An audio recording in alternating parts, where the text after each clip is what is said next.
The committee will come to order.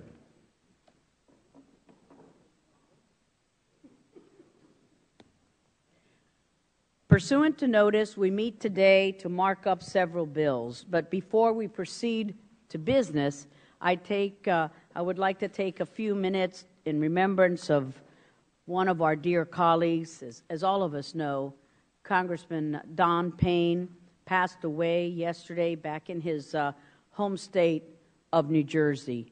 I extend my deepest condolences to the Payne family and the New Jersey community and the New Jersey congressional delegation. Don, as all of us know, was a dedicated and effective advocate for global health and human rights during his 12 terms in Congress. He was chairman and ranking member of the Subcommittee on Africa, Global Health and Human Rights. Don Payne worked tirelessly to fight the spread of deadly diseases such as HIV/AIDS, malaria, and tuberculosis. He was also an outspoken advocate against horrific human rights abuses in Africa and elsewhere. Throughout his 23 years in Congress, Don was an unfailingly kind and gracious colleague. My thoughts and prayers are with the Payne family during this difficult time. Congressman Payne will be greatly missed by our committee. I would like to extend the opportunity to all of our members or any member who would like to say some words about Mr. Payne. And I'd like to recognize first the ranking member and my good friend from California, Mr. Berman, for any statements he'd like to make. Well, thank you very much, Madam Chairman, for bringing up this, our loss at the beginning of the hearing, and for a chance to pause for a moment and reflect on our friend and our colleague, and I think for many of us, I know for me, our teacher, Don Payne. Don distinguished himself as a leader on many important issues in his district, his state, this country, and throughout the world. And of course, those of us on the Foreign Affairs Committee knew Don. He really was one of the nation's, not the Congress's, the nation's foremost experts on Africa. I personally know that I am wiser, more knowledgeable, and more informed on Africa issues because of Don. He was our professor, our mentor, our in-house library, and our encyclopedia. We've all lost a champion for the underserved, a voice for the downtrodden, a leader for peoples and causes that are too often neglected. It was one of those situations. We always had a good and friendly relationship, but during the 3 years that I was fortunate enough to chair this committee, we became particularly close. He provided invaluable help in both in helping to write and then to pass and to follow through on the implementation of our global HIV/AIDS, malaria, and tuberculosis reauthorization legislation, which carried many reforms in an effort to improve, not just to deal with those horrible and deadly diseases, but to help to see meaningful reforms in the healthcare systems in so many countries around the world, and most particularly in Africa. His suggestion, along with our own staffs, led us to have the first chairman-led CODEL by the House Foreign Affairs Committee in the committee's history to sub-Saharan Africa, a trip that had a tremendous impact on me and I think on all the members who went. Congressman Royce was the ranking member on that trip, where we really got out and saw and met and learned more than you can learn from any number of hearings. He was very special. And just one other story about Don. Don and I we spent a lot of time together. We talked a lot about different issues. He believed in the U.S.-Israel relationship, but sometimes we had differences about the best approach on all these issues. Notwithstanding any of those differences, when it came time at the Security Council for the countries on the Security Council to vote on the issue of real, true sanctions on Iran because of its nuclear weapons program and all the other reasons, Don got into that fight because he knew the presidents personally and well of all the African countries that were on the Security Council at that time, and he personally called the leaders of those countries to lobby them to support the U.S.-sponsored resolution at the Security Council. Having an asset like that on our committee was of tremendous value. I'm going to miss him a lot. I think all of us will. Janice and my family mourn alongside his children, his grandchildren, his brothers, and his extended family. And he was a bright light that has been extinguished, but he will. The issues he lived for will be his legacy. And thank you for giving me a chance to speak about our loss. Thank you so much, Mr. Berman. And I'd like to recognize a member of the New Jersey delegation who is the chairman of the Africa Subcommittee and had worked with Don for so many years on these issues, Congressman Smith. Thank you very much, Madam Chair, and Howard Berman, ranking member.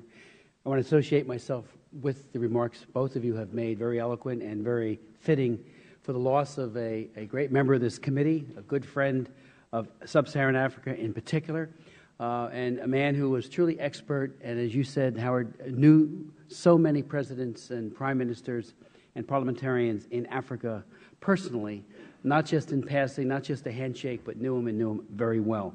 I think many of you know Don Payne got involved in politics at the ripe old age of 19.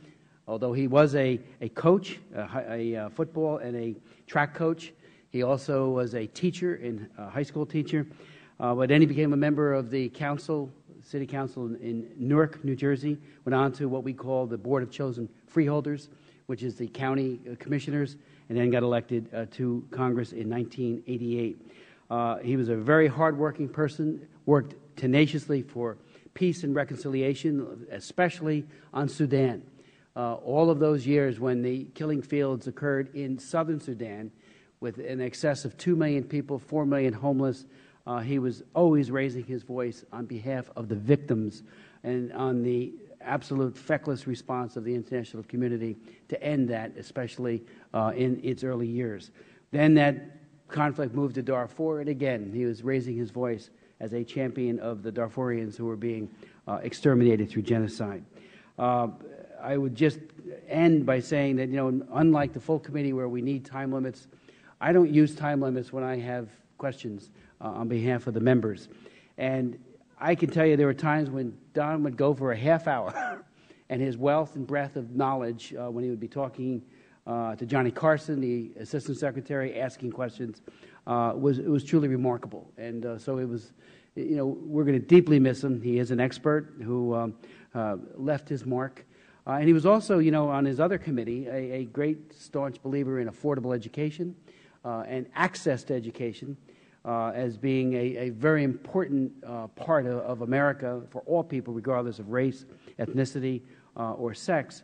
But he also authored resolutions like Literacy Day, July 2nd, believing that if you want to bust the ceiling that holds back so many people, you've got to provide for more literacy and expand the ability to read and write to all Americans. So he really had a comprehensive and a profound impact on America, on his district, on our state, and we deeply, deeply miss him already. Thank you.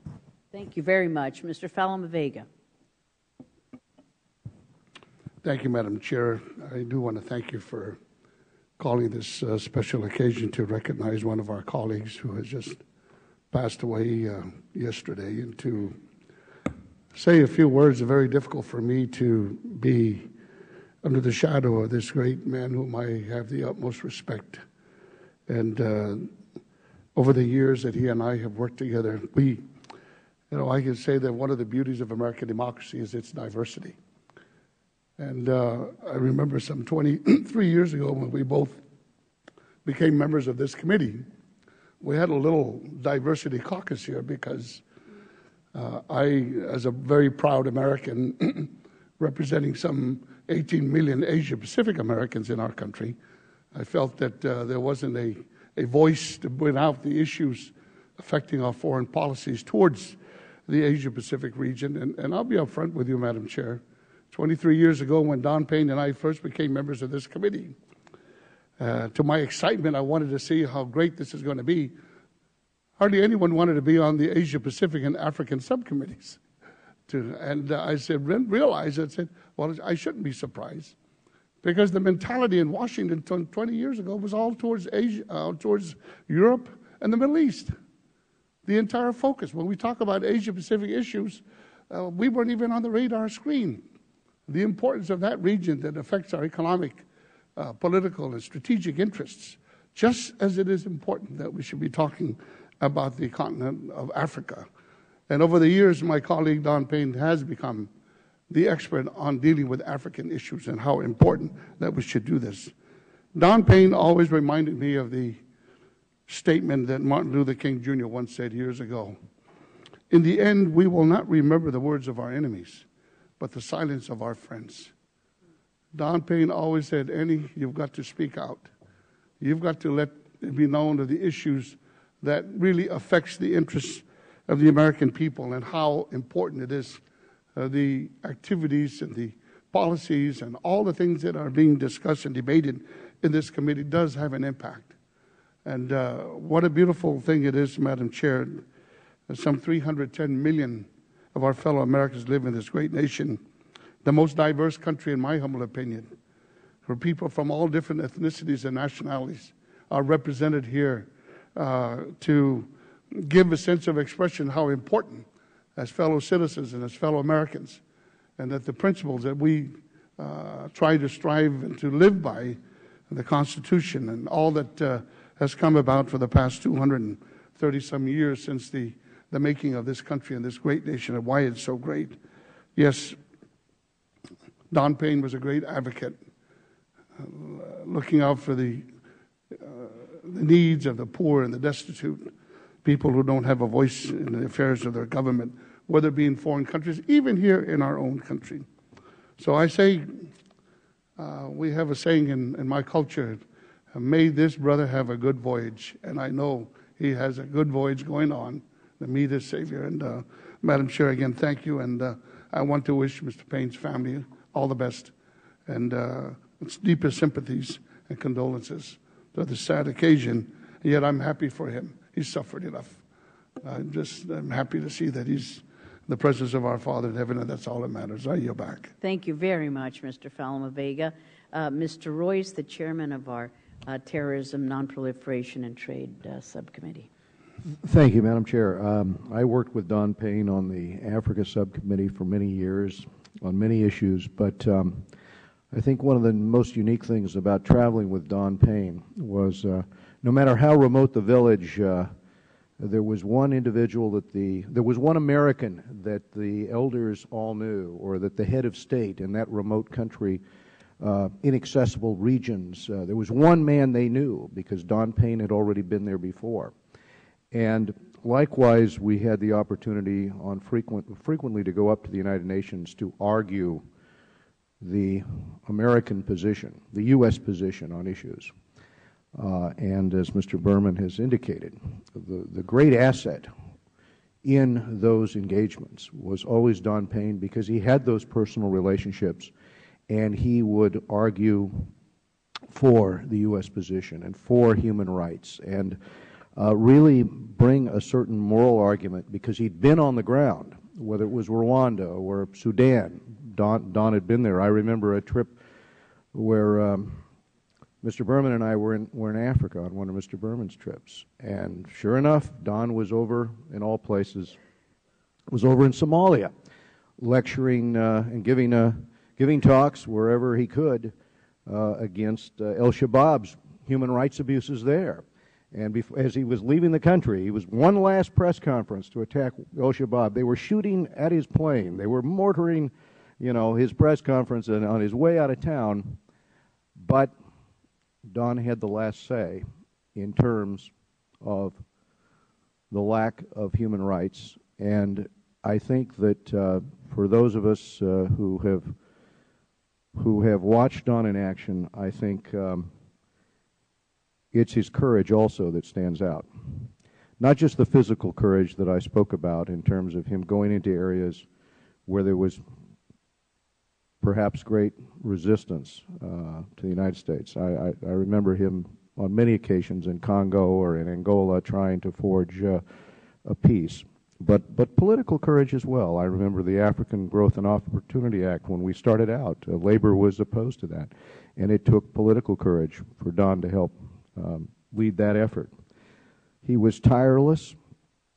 He had great knowledge. He had a really big heart.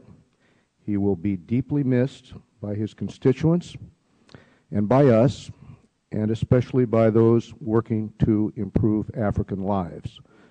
Thank you. Thank you very much. Mr. Connolly is recognized. Thank you, Madam Chairman. When I think of Don Payne and watch him in this committee, I think of three words: passion, witness, and honor. Nobody brought more passion to issues affecting the African continent than Don Payne. And that sense of commitment, I think, struck everybody who watched him, heard him, and it is something I think all of us can take away from his life and his experience here in this committee. He had a passion for what he did and what he believed in, and it showed. Witness. Don didn't take the Africa Subcommittee issues as an academic exercise. He rolled up his sleeves and he got in harm's way. He gave witness where there was human suffering in a continent that has all too much of it. He was there in Somalia. He was there in Darfur. He was there in Rwanda. He was willing to put himself in harm's way, as Mr. Royce just said, to give witness on behalf of the United States of America in terms of our solidarity with the suffering people of Africa. And honor. Don Payne brought honor to this institution, to this committee. I've been professionally associated with this committee in one fashion or another over the span of 33 years. And we can single out members in that time period who distinguish themselves as experts in a particular area. Don is one of those handful of distinguished members who knew everything he could about Africa, about its leadership, about its challenges, and about its opportunities, and set about to bring honor to this institution by representing us in Africa and on African issues. He will be sorely missed as a colleague and as a friend, and my deep condolences go out to his family and to his staff who shared his passion and today share with his witness and his honor. Thank you, Madam Chairman. Thank you, sir. Mr. Rohrbacher. Some of the points Mr. Connolly made were just right on target. And sometimes we think of passion as being someone who raises their voice and pounds on the table. And Don was certainly a person of passion, but you never saw him pound on the table. He was so thoughtful.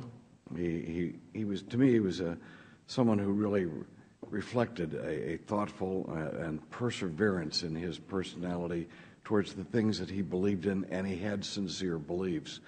At times when we're up here, meeting someone on the other side of the aisle who has strong beliefs sometimes is a little bit disconcerting, because we don't know them, and until we get to know them, we don't realize what value they have, and sometimes we're a little afraid of someone.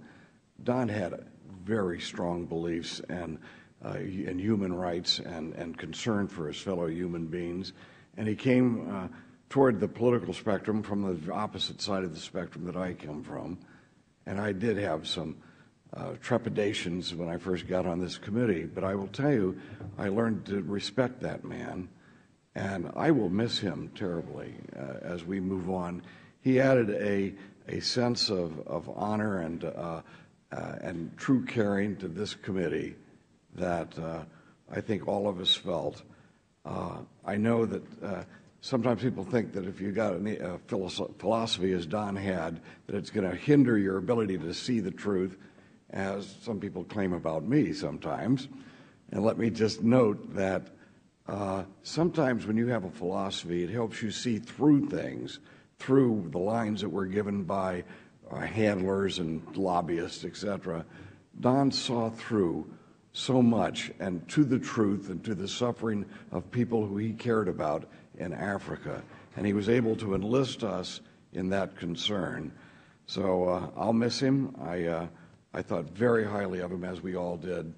And I just think that we've lost a real asset to this committee. And I hope he's watching up there right now. And maybe we can all pledge to, in his memory, make sure that we keep that same kind of spirit of perseverance and positive spirit.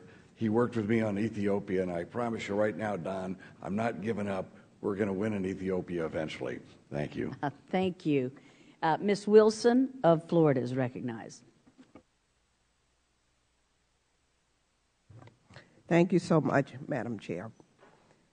I'm saddened by the passing of my friend and colleague, Congressman Donald Payne.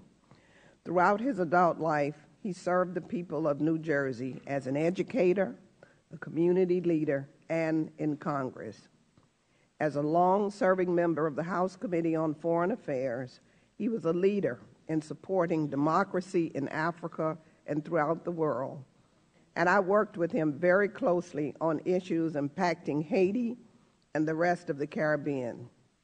His name is a household word in Haiti. In fact, at the time of his death, we were working on the process of starting a bipartisan Haiti caucus. He was also committed to domestic issues, and he was a leading advocate on the Education and Workforce Committee for reducing college costs for students. A trailblazer, Donald was the first black president of the National Council of YMCAs and the first black congressman from New Jersey. As a colleague of his in the Congressional Black Caucus and on the House Committee on Foreign Affairs, I got to see firsthand his decency, empathy, and leadership. My thoughts and prayers go out to Donald's family. Thank you, Madam Chair. Thank you very much, Ms. Wilson. Mr. Shabbat of Ohio. Thank you very much, Madam Chair. You know, I was thinking that, well, first of all, I'd like to say that many other of my colleagues have already spoken far more eloquently than I could relative to Don Payne. He was one of the people on this committee that we're clearly going to miss. I actually had a similar path getting here as Don. We both served on city council and then at the county level, and then we both ran for Congress in 1988 the first time. He won, I didn't. I got here 6 years later, and by that time, the chairwoman of this committee here today was the chairwoman of the Africa subcommittee, and Don Payne was ranking member, and so got to see him in action and really respected. If you saw them in action, it really showed the true bipartisanship, the way Congress is actually supposed to work on a whole range of issues, whether it was you know, blood diamonds, whether it was the Congo, whether it was Darfur, a whole range of things. And Don is really a person, as I said, who's going to be missed. He cared deeply. And I was actually going to say something exactly that Dana Rohrabacher had said about him not being a table thumper, was what I was going to say. And then you said he wasn't a person to pound on tables. He was a soft-spoken gentleman in many ways. And I say that as a compliment, because you know, sometimes we do scream and yell and get a little over the top. He didn't, but he really did pack a punch, and he is going to be missed. And God bless him. Thank you. Thank you so much. And now Ms. Bass is recognized for her statement. Thank you, Madam Chair. I certainly want to join my colleagues in offering my condolences to Mr. Payne's family and also to the staff. Losing Mr. Payne, to me, I mean, it's definitely and obviously from what my colleagues have had to say, a loss to our nation, but it's also a loss to the world and to the continent of Africa. I just wanted to say that, share a little story. Before I came here, after I won my election in Los Angeles, I represent a very diverse district, and there's a lot of Africans from a variety of countries there. And so wanting to get to know my district and get prepared to come to Washington, I organized a meeting, and about 40 representatives from various African nations came, academics and business people, et cetera. And they began to tell me about Mr. Payne. Now, they've never met him, but he was legendary all the way in Los Angeles. Folks who, were recent immigrants telling me that when I get to Washington, I had to work with Mr. Payne. I asked to be on the Foreign Affairs Committee and wanted to be on the subcommittee on Africa, and immediately they gave me the task of bringing Mr. Payne to Los Angeles. And so I worked, and I think I almost harassed his staff and him for him to come to Los Angeles, and never did I realize that he wasn't well. And I just have to say that I really regret not having the opportunity to travel to Africa with him. When he would open up the subcommittee with his comments, in his very humble and gentle way, he would always reference, as many of my colleagues have said, well, before the hearing, I spoke with President so-and-so. I mean, he seemed to know every president. And I remember being startled when one day, in his very calm voice, he also said, well, when we were leaving, I think it was Somalia, and my plane was fired on. And I remember looking back at him and saying, what? He's just really going to be a loss to all of us. I had looked forward to being the sponge that sat next to him and sucking up all of his knowledge. And so he will be deeply missed by me personally, and I know he will be missed by everyone on the committee and in our nation. Thank you. Thank you, Ms. Bass. Mr. Cicilline is recognized. Thank you, Madam Chairman, for giving us the opportunity to honor our colleague Don Payne. I, too, want to extend my condolences to Don's family, his wonderful staff, his constituents, and his congressional colleagues from New Jersey. He was a very kind man and a citizen of the world. He was always willing to share his wisdom and his insights, and that was particularly helpful to me as a new member of Congress. I was honored to get to know Don and quickly came to respect and admire him, particularly his commitment to the continent of Africa and global health. Our committee, this Congress, and the world will miss his passion, his voice, and his advocacy, and I hope we will honor his legacy in Congress and in this committee by continuing the work that he was so dedicated to. Thank you, Madam Chair. Thank you. Mr. Carnahan. Thank you, Madam Chair, and it's really been inspiring and moving to listen to the colleagues here today honor Don Payne. I want to add my condolences to his family and his staff and to his constituents. I love to listen to him share his passion for his work. It reminded me of when I was a very young man listening to my grandfather tell stories about serving on this committee and on the Africa Subcommittee. So for me, during my service here, to be able to serve on the Africa Subcommittee and to have that same kind of fascination and inspiration listening to our colleague Don Payne share his work, I think it's been very meaningful for me. He cared passionately about his work. He led in ways and on issues that a lot of people neglected, and he delivered. I hope that all of us will use Don's inspiration and rededicate ourselves to carry on that work and to be lights to shine on these areas that he was so dedicated to. With that, Madam Chair, I yield back. Thank you, sir. Mr. Meeks. Thank you, Madam Chairman. I'm devastated, part of me, knowing that my friend Donald Payne will not be not only sitting right down a few seats from me, but able to get his advice. I've listened, and I thank you, Madam Chair, for this opportunity and for all our colleagues to say about this American hero Donald Payne and talk about him. He really was American history. He was a history teacher. And I trust that American history is going to record his life as a great American patriot. See, sometimes in life, people go through it, wondering what their purpose is. What is my purpose? Why am I here? What is my mission? We are blessed, because the other side of me saying that I am blessed to have been with a man who knew his purpose and what his mission was. It wasn't easy for Donald to get here. He ran and he lost. He ran again and he lost. He ran again and he lost. But he knew what his mission and what his purpose was.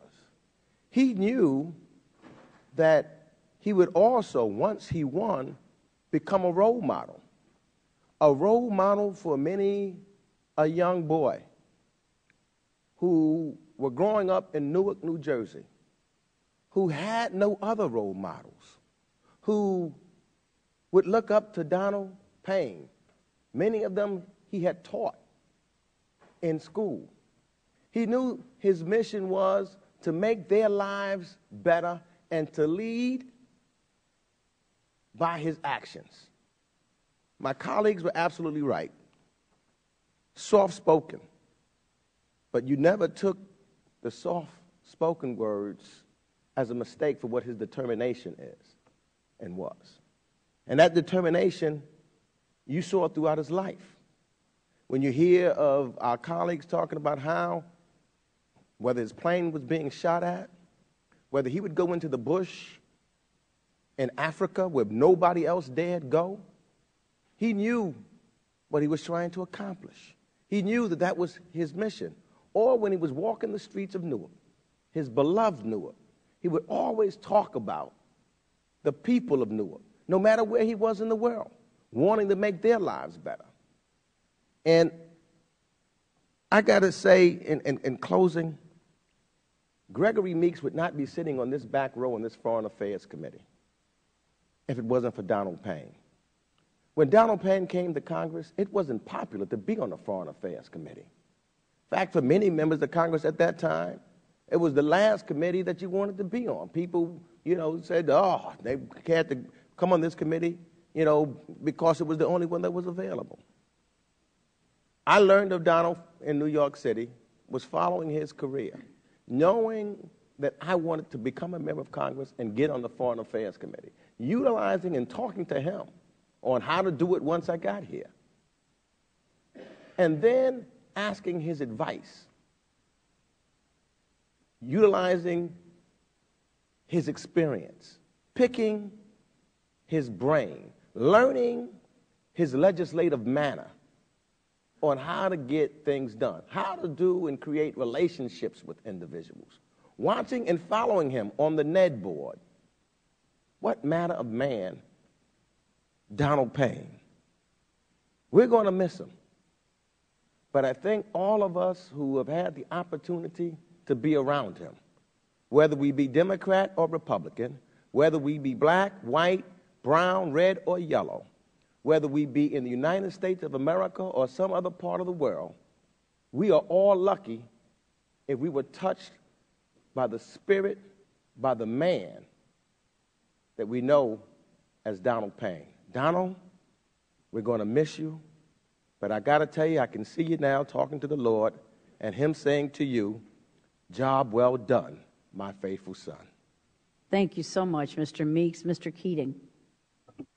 Thank you, Madam Chair. As someone that is new to Congress, there's one aspect I would like to comment on, and that's the idea. I think it came from the part of him that was an educator, because he was a person that held himself out to me and to all new members as a mentor. He was open and welcoming here in committee and on the floor when I had occasion to seek him out. And that part of him, I think, rests in the teaching aspect as well. And I'm frankly jealous, Madam Chair, that so many of the members here had experiences with him, were able to travel with him, share issues with him that I did not have. But I will say this, I am convinced that even though he is gone from us now, I will continue to learn because of Donald Payne. I will continue to have members and staff and other people talk to me and say, this is an issue that's important because Donald knew it was important. And that will continue on.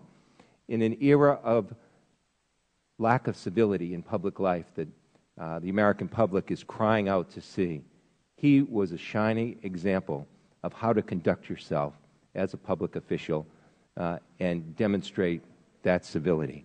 My sympathy goes to his family and his staff. Thank you, Madam Chairman. I'll yield back. Thank you.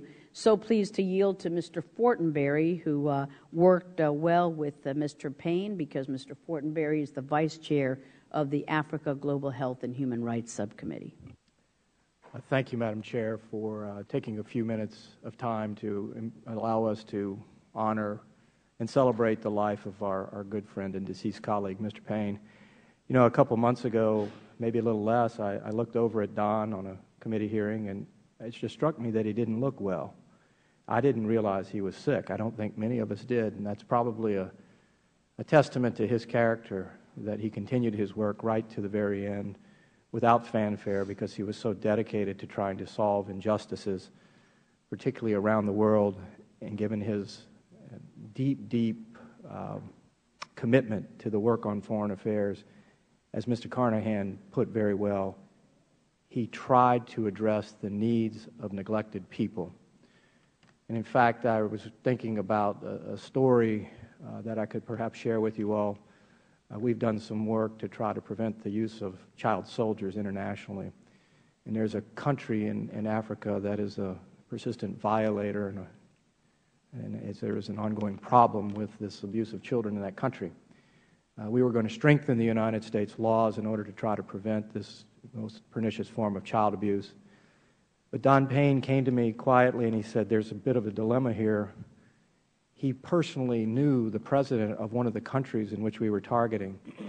He had been working quietly to try to develop that relationship in order to try to diminish the possibility of further abuse of children in this regard. He was worried that if we were too aggressive, we might lose the relationship and potentially undermine the very end in which we were seeking. I respected his viewpoint, and we were able to kind of creatively craft a solution to that dilemma while continuing to press on in this important work of preventing the abuse of children as child soldiers. He invited me several times to go to Africa with him. He was very dedicated to that part of the world. And we also co-chaired the Malaria Caucus together. And Mr. Meeks, you know the reason he did that. It wasn't to get votes back in New Jersey. It wasn't because there was some constituent necessarily who would help him because of that work. It was simply because, as you said, he was dedicated to this cause of trying to stop a serious injustice, trying to stop a preventable disease, motivated by one reality, that this kills children and we are in a position to help. So I think that was a mark of his life. I had spent time with him in office, even though we didn't know one another deeply and well. I respected his work, and I today join with my colleagues in celebrating his life. Thank you, Madam Chair. Thank you, sir. Thank you very much. Mr. Sears, a member of the New Jersey delegation with Don Payne. Thank you, Madam Chair, for allowing us a few minutes to talk about Don Payne, my friend. I shared the northeast part of New Jersey with Don, and we were all constantly talking. You know, on Sunday, I went to the hospital to see him, and it broke my heart that my friend was there, and his family was all there. You know, the Payne family is a very well-known family in New Jersey for their caring. I have served in the assembly with his brother, with his cousin, and they always cared about people, and that's how Don was. But he had an inner determination. I remember when he first ran. He ran against a legend, Peter Rodino, 3 times in Newark, New Jersey, against the machine. And his determination led him to this House. He finally won, and he had big shoes to fill because Peter Rodino was a legend. And let me tell you, he more than filled those shoes with his caring, human rights, the work that he did, and always on a very even keel. Sometimes I wanted to shake him and say, Don, come on, you know. But boy, he was just so even. I guess it must be about my Hispanic background. We just didn't match together. But he was, I mean, he's one of those individuals that you meet and you become a better person from meeting and dealing with him. And New Jersey and this country has lost a great individual. I am going to miss him. This House is going to miss him. And I thank their family for all that they do. It's in the genes of that Payne family to be good human beings. Thank you, Madam Chair. Thank you, Mr. Sears. Ms. Schwartz is recognized. Oh, thank you, Madam Chair. I just really wanted to add my words. You heard many of the same things from us about Donald Payne, and I do feel honored to have served with him and to have known him. And I did have the opportunity to travel with him to Africa on the House Democracy Assistance Partnership, and it was. It just showed everything we've just heard about this morning. He was personally just enormously gracious and warm and collegial. I mean, certainly for newcomers and for those who had shared his expertise. Well, there was just no one like Donald Payne when you went to Africa. I think we all have our stories where he sort of went off just before dinner one evening, and it was to visit with the president of the country who was feeling ill and had canceled our meeting, but somehow made time for Donald Payne. And that's what you always knew would happen. Or we would go into a meeting and we would have all our briefs, and then Don would sort of lean over and say, "Well, I kind of knew him back when, and things weren't so cool then." Or, you know, he would know all the good, the bad, and the ugly. And even through all of that, he maintained just an enormous sense of possibility and opportunity, particularly in the work with Africa. And his commitment and passion always came through. But he was maybe fiery would never be a word we would call Donald Payne, because he was always so calm and so clear and didn't rile things up. It was kind of interesting. If he did so, he did it in a sort of a very determined and quiet way. So for his knowledge, for his service, for his generosity of spirit, and for his commitment to his constituents and to public service, I mean, I think he sheds a really wonderfully positive light on the kind of work you can do in Congress when you're committed not only to your constituents but to the world community. And Donald did that. So he will be missed. My condolences and thoughts and prayers to his family, and for the opportunity to have served with Donald Payne. I think it has enriched me and my knowledge and my experience here, and he will certainly be deeply missed. Thank you so much. And another person who worked for so many years with Mr. Payne, Mr. Engel, is recognized. Thank you, Madam Chair. Don Payne and I were classmates. We both came together to Congress back in 1988, in November of '88, along with Eni Faliomer Vega and Dana Rohrabacher. Our class is getting smaller and smaller, unfortunately. The first thing I remember about Donald Payne, in fact, one of our classmates called me yesterday, our former colleague John Tanner of Tennessee, and he said, "You know, we lost Don Payne. I feel so badly." And we were recalling that first year in 1988 in December, when all the freshmen went to freshman orientation at the in Massachusetts, in Boston, the Kennedy Center in Harvard. And afterwards, we were trying to get tickets, or we did get tickets to the Celtics game. And John Tanner arranged that, and he went up there with his Tennessee twang and told the people at the will call that we were picking up the tickets, and they couldn't understand him. Donald Payne and I had to be interpreters, and he was recalling that, and I was recalling that as well. He was a very good member of Congress, particularly of the Foreign Affairs Committee. He took his committee our committee very seriously. Did lots and lots and lots of traveling, probably more than almost any other member of Congress, mostly to Africa, but all around the world.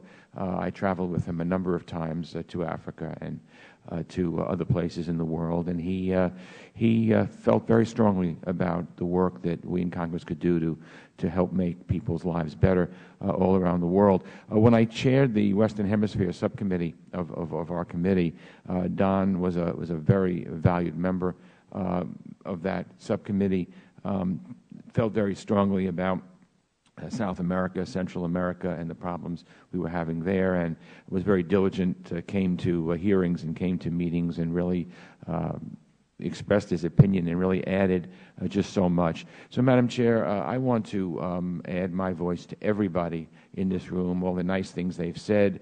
They're all true. We all miss them. Our class, the class of '88, getting smaller and smaller, but I have to tell you, he was a large and important part of that class, and as our colleagues have said, he may be gone, but he'll never be forgotten, and we're all better for having known him. Thank you, Madam Chair. Amen. Thank you so much. And at this point, the committee will observe a moment of silence in honor of the life and public service of Congressman Don Payne.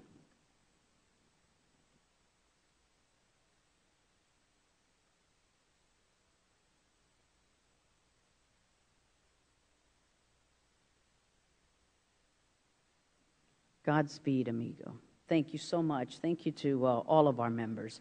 And now we will proceed to today's business. Without objection, all members may have 5 days to insert written remarks into the record on any of today's measures or amendments. Pursuant to the procedure we emailed your offices about yesterday, we will consider the Syria bill first, followed by an en bloc consideration of the remaining measures. I now call up the bill H.R. 2106, the Syria Freedom Support Act. Without objection, the amendment in the nature of the substitute that was sent to your offices on Monday and that all members have in front of them will be considered base text for purposes of markup, is considered read, and is open for amendment at any point. Also, as your offices were notified last night, in order to save everyone from having to hear double statements from me, I will call up the bipartisan manager's amendment before we proceed to the opening statement. So without objection, Amendment 110, offered by the chair, which members have before them, is made the pending business of the committee and is considered read. Before turning to the ranking member and any other members seeking recognition on the Syria measure, I recognize myself to speak. Today, the committee is marking up legislation to address the threat posed by the Syrian regime to our nation, to our interests, and to our allies. It is fitting that we should be marking up this legislation at this time, as this week marks the one-year anniversary of the beginning of the current protest against the Syrian regime. And for those who thought of and referred to Assad as some kind of reformer, and that any engagement will ultimately bear fruit, the facts have proven them wrong. The regime that some rush to engage has been doing the following. They've been on the State Department state sponsor of terrorism list since 1979, well earned, maintained a strategic partnership with the Iranian regime as well as with Hamas and Hezbollah, aided and abetted the entry of foreign fighters into Iraq who killed our young men and women serving in uniform there, repeatedly retains extensive chemical weapons and ballistic missile capabilities, and pursued a secret nuclear program reportedly with North Korea's assistance. And now the regime is waging war against the Syrian people, who are being killed on a daily basis as they exercise their fundamental freedoms. Assad's regime is digging in for a long-term war, and news reports indicate that the regime is bragging about mass cleansing. The bloody assault on the city of Homs and other areas in the country clearly show the regime will not release a stranglehold on the Syrian people. Congress must once again lead the effort to clarify U.S. policy and provide all with the necessary tools and guidance to address the situation in Syria, the threats posed by the Assad regime to the United States, our interests and our allies. To that end, we are marking up H.R. 2106, the Bipartisan Syrian Freedom Support Act.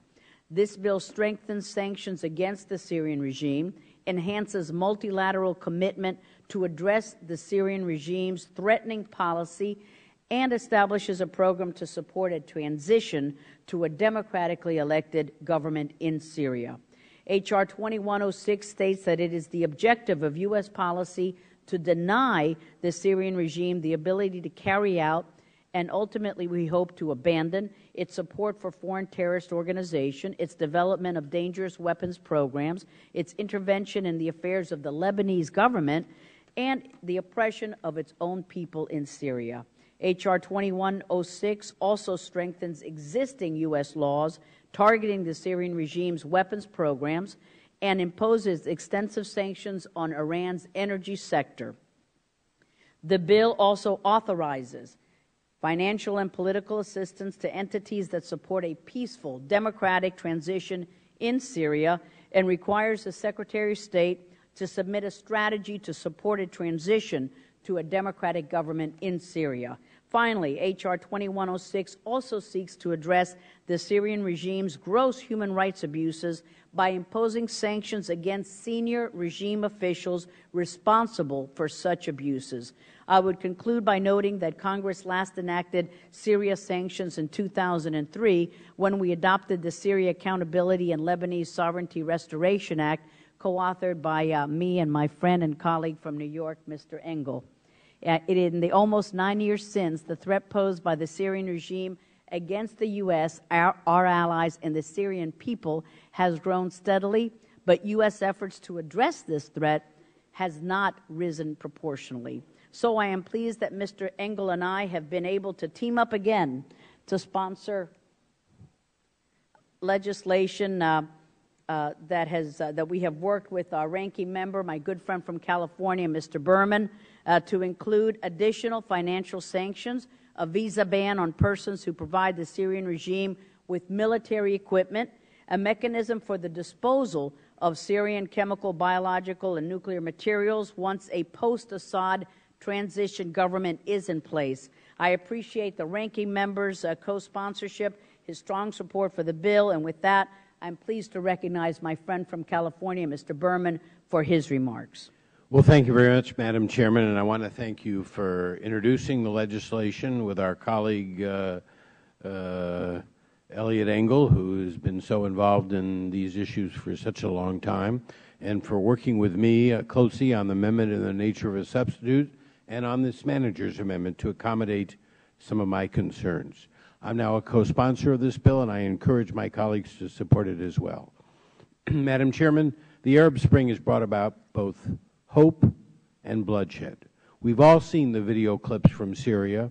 They are heartrending, especially the barbaric bombardment of homes.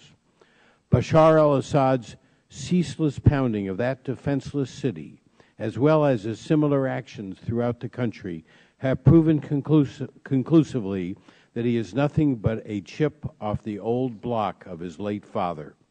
I have spoken previously about the fact that our interests and our values are in perfect sync in seeking the collapse of the Assad regime. Assad's downfall would almost certainly lead to more humane governance in Syria. It would also likely mean the demise of the Iranian presence in Syria and would be a blow to Hezbollah's cynical sway in Lebanon. This bill will certainly help us accomplish the first by tightening the financial noose around Assad's neck, already tied very tight by the Obama administration. As for the second part of the equation, building a peace-loving democracy in Syria, I now believe that this bill, with the changes to which the Chairman has so graciously consented, does not impede that prospect either. We want to make sure that our actions in this body, to the extent possible, provide incentives for democratic forces, not discourage them. In that regard, I truly want to thank the Chairman for agreeing to modify the bill so that the President has the flexibility to make sure that the sins of Assad will not be automatically visited and attributed to a successor regime. No issue concerns me more deeply than that of the disposition of Syria's weapons of mass destruction, We should all be worried that in the aftermath of civil war and weakened central control, Syria's stockpiles of chemical weapons, biological agents, and precursors could leave the country and fall into the hands of terrorist groups. And in order to meet this threat, we've added to the bill a provision that would authorize the President to use the existing authorities of the Nunn-Lugar Cooperative Threat Reduction Program and the Non-Proliferation and Disarmament Fund at State to work with officials and scientists in the post-Assad Syria. It would also allow him to transfer whatever funds and draw down whatever U.S. resources are necessary in support of this objective. We've added a provision that would deny visas to executives, shareholders, and other senior officials of companies, many of them from Russia and China, that continue to arm the Assad regime, knowing full well that their weapons will be used to sustain the regime's murderous assault on its own people. And we've added a third provision, similar to the one in Sasada, that would impose severe sanctions on foreign banks that engage in or facilitate transactions with Syria's security services or its armed forces, or that facilitate withdrawal of foreign currency reserves for the Syrian government. And finally, Madam Chairman, as you know, I will be offering an amendment that will call for Bashar al-Assad and senior regime officials to be referred to an international tribunal to be tried for crimes against humanity and other gross human rights violations. Madam Chairman, we, and particularly our staffs, have put in a lot of hours to produce a bill with wonderful, worthy objectives of ending the tyranny of the Assad regime, replacing it with a humane successor. In pursuing these efforts, I know we have all been ever mindful of the memory of the tens of thousands of innocents killed by the Assad family and of the remarkably courageous men and women who continue to protest daily throughout Syria and who do so in the face of some of the worst brutality imaginable. I yield back. Thank you. Absolutely, Mr. Berman. Thank you for that statement. I'm pleased to yield to Mr. Rohrabacher time to address the issues before us. Thank you very much, Madam Chairman. This Syria bill is a carefully measured approach to a horrendous but at the same time dangerous situation. In the not-so-distant past, we have rushed into conflicts and to commitments that have proven disastrous. Yes, we should support those brave people struggling for freedom, as this bill does, but let us keep in mind that we cannot do their fighting for them, and there are lines to which we should not cross, making the situation more complicated.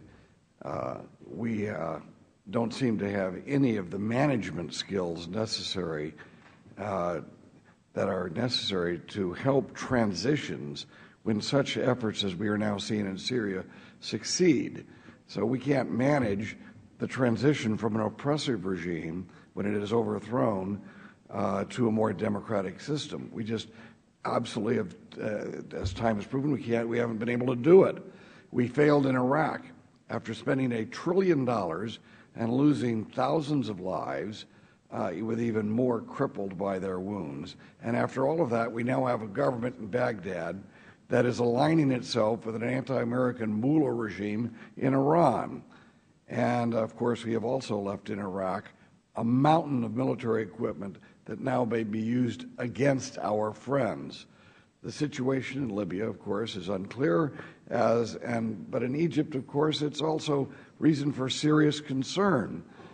In Afghanistan, we have established a corrupt and incompetent government and have pushed to the sidelines our Afghan allies in the Northern Alliance, who actually drove the Taliban from power back in 2001.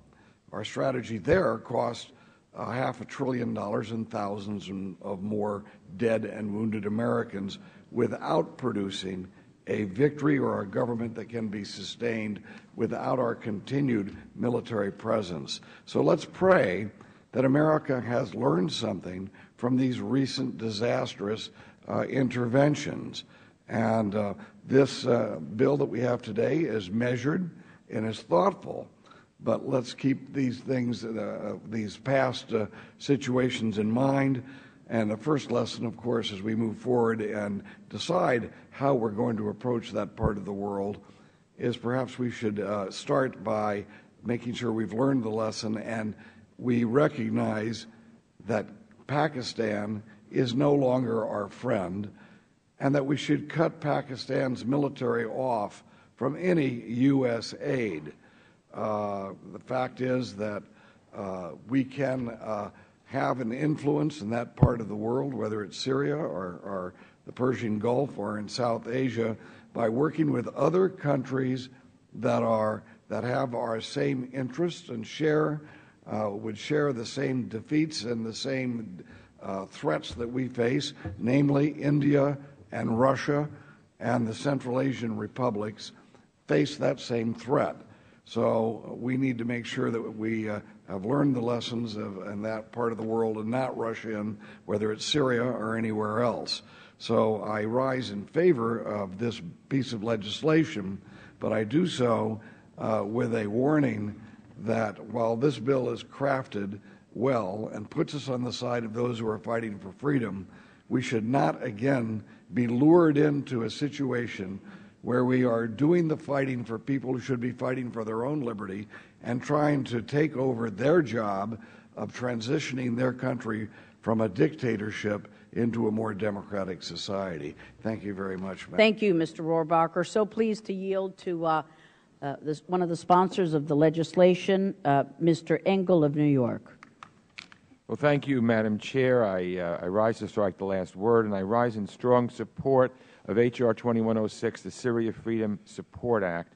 We've reached a critical juncture in Syria, and this bill is critically important. But before discussing the bill, I would first, Madam Chair, like to extend my deepest words of appreciation to you and the ranking member for your hard work to reach a compromise on the bill.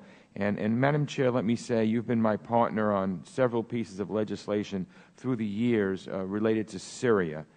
We did the Syria Accountability Act together in 2003 and 2004, and I want to thank you personally and your staff for your leadership and for our efforts together. Thank you. To our ranking member, I thank you and your staff for your excellent work, without which we could not have reached today's successful agreement. As the lead Democratic co-sponsor of this bill, I'm keenly aware that both of you showed the best in the legislative process, sometimes hard-fought, but always with the desire to reach a mutually acceptable goal. Colleagues, innocent civilians are again dying by the thousands in Syria, and it's time that Congress acts. Just over 8 years ago, as I mentioned before, we passed the Syria Accountability and Lebanese Sovereignty Restoration Act, which the Chair and I authored to respond to Syrian excesses. That law was a good law and had many accomplishments, but it had mixed results. Yes, Syrian armed forces are out of Lebanon, but no, Syria still supports terrorism, maintains weapons of mass destruction, and works to undermine our efforts in Iraq and work to undermine our efforts all over the globe. Today, however, events in Syria have gotten much worse, and a stronger response is needed. So the Syria Freedom Support Act, Madam Chair, could not have come at a better time. We need to increase the pressure on the Assad regime, and this bill does just that. But I think we need to do even more. What happens in Syria is not only critical to the country's citizens, but events there affect everyone around them. If the Assad regime falls, Iran loses its only ally in the region, and Hezbollah loses the main conduit for its weapons and cash. I'm aware of concerns of a sectarian civil war in Syria, but frankly, I don't see how it can get much worse there, and it's hard to imagine what comes after Assad being worse either.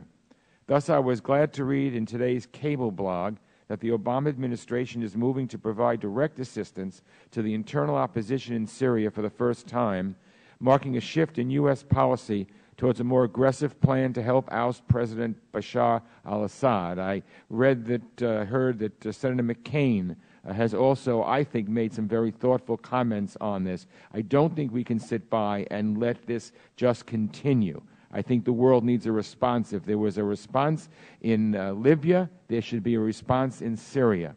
So this is the right direction. I applaud the administration and urge us to move ahead with all speed. So, Madam Chair, again, our passage of the Syria Freedom Support Act is timely and urgent. As always, you are always right on top of these important matters. And as your lead Democratic co-sponsor of the bill, I urge all of our colleagues on both sides of the aisle to vote in favor, and I yield back. Thank you very much. And now I'll yield to Mr. Smith to speak about the human rights aspects of this bill. First of all, let me thank you, Madam Chair, Howard Berman, and Elliot Engel for putting together a very responsible, well-calibrated, well-crafted piece of legislation. I especially want to point out that section, and all of you associate myself with your remarks because you've explained in great detail what the bill includes. But I think Section 505 really is part of what we should be doing with so many bills, and that is focusing on sanctioning the very people who commit the crimes, who torture, who commit crimes against humanity, rather than just punishing the entire country, it focuses on those who actually do the mischief and commit the crime. So I want to especially thank you for Section 505 and ask unanimous consent to revise and extend my remarks, but I thank you for the bill. Thank you. Seeing no other baseball signals seeking recognition on the Syria bill, the pending question is on the bipartisan manager's amendment. All those in favor say aye. Aye. Aye. All opposed, no. In the opinion of the chair, the ayes have it, and the manager's amendment is agreed to. I now recognize the ranking member to offer his amendment to the base text and thank him for incorporating edits required by my staff. Requested. Yes. Thank you. Madam Chair, I have an amendment at the clerk will report the amendment. Amendment to the amendment in the nature of a substitute to H.R. Without objection, the amendment is considered read, and the gentleman is recognized for 5 minutes to explain his amendment. Thank you very much. This won't take 5 minutes, Madam Chair. This is a very straightforward amendment. It makes clear that it is the policy of the United States to seek the referral of Bashar al-Assad and other senior members of his regime to an international tribunal. There's no doubt that Bashar al-Assad is a war criminal. The UN High Commissioner for Human Rights has accused the Syrian leadership of crimes against humanity. The Independent International Commission of Inquiry on Syria found that the Assad regime has committed widespread, systematic, and gross human rights violations.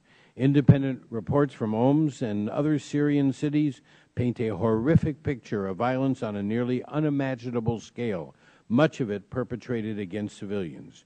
Assad and his cronies should stand trial for their crimes. Perhaps the Russians and Chinese may block attempts to hold Assad accountable, but there should be no ambiguity in the position of our government on this issue. To those that argue that trying Assad for war crimes will lessen his motivation to leave office peaceably, I have to ask whether a man who shells his own cities, deploys snipers against peaceful demonstrators, refuses Red Cross access to trapped and injured civilians, will ever hand over power on his own volition. No, I do not imagine that the threat of being sent to an international tribunal keeps the Assad family awake at night. Rather, I suspect it's the untold number of voices throughout Syria clamoring for freedom and the end of Assad's dictatorial regime. I yield back. Well said. Thank you.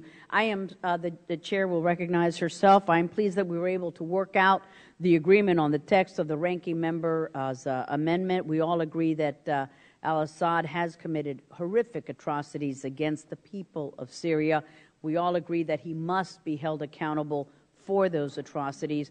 While the ranking member and I may differ as to precisely where Assad should be held accountable, we do agree on the goal of accountability, and I'm glad that we were able to finalize an agreement text that focuses on those areas of agreement. Hearing no further requests for recognition, the pending question is on the Berman Amendment. All those in favor say aye. Aye. Aye. All opposed, no.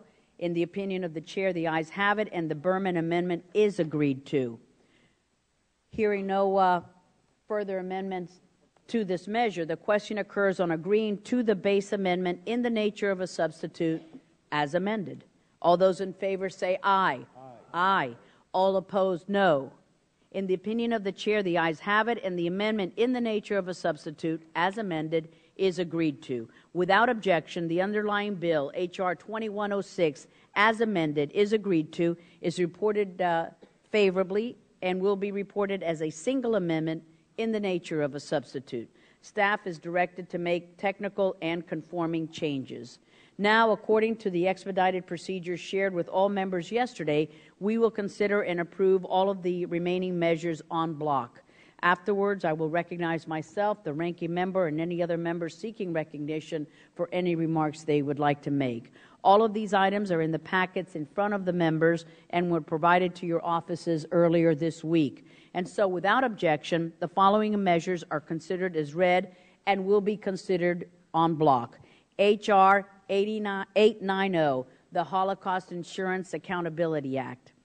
Ros-Lehtinen Amendment 107 to H.R. 890. H.R. 1410, the Vietnam Human Rights Act. The Smith Amendment 68 to H.R. 1410. Connolly Amendment 127 to H.R. 1410. The Rohrabacher Amendment 52 to H.R. 1410.